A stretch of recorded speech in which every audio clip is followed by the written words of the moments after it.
Judges chapter 15. Later on, at the time of the wheat harvest, Samson took a young goat and went to visit his wife. "I want to go to my wife in her room," he said, but her father would not let him enter. "I was sure that you thoroughly hated her," said her father, "so I gave her to one of the men who accompanied you. Is not her younger sister more beautiful than she? Please take her instead."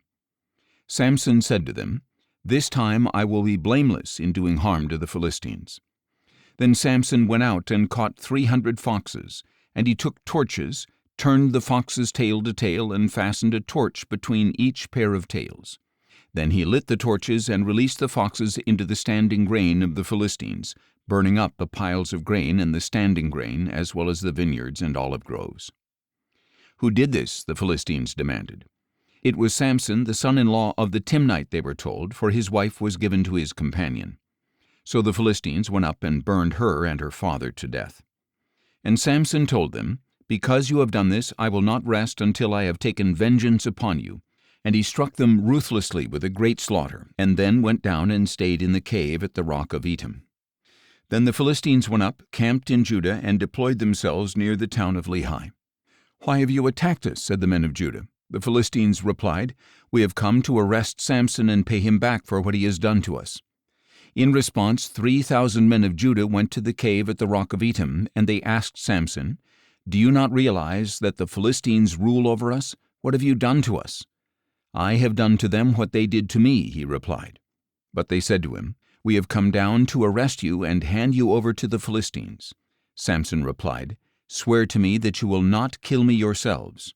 "No," they answered, "we will not kill you, but we will tie you up securely and hand you over to them." So they bound him with 2 new ropes and led him up from the rock. When Samson arrived in Lehi, the Philistines came out shouting against him, and the Spirit of the Lord came mightily upon him. The ropes on his arms became like burnt flax, and the bonds broke loose from his hands. He found the fresh jawbone of a donkey, reached out his hand and took it, and struck down 1,000 men. Then Samson said, "With the jawbone of a donkey I have piled them into heaps, with the jawbone of a donkey I have slain 1,000 men."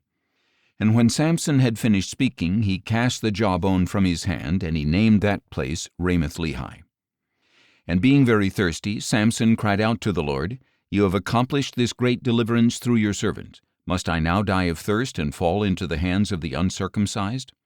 So God opened up the hollow place in Lehi, and water came out of it. When Samson drank, his strength returned, and he was revived. That is why he named it En-Hakkore, and it remains in Lehi to this day. And Samson judged Israel for 20 years in the days of the Philistines.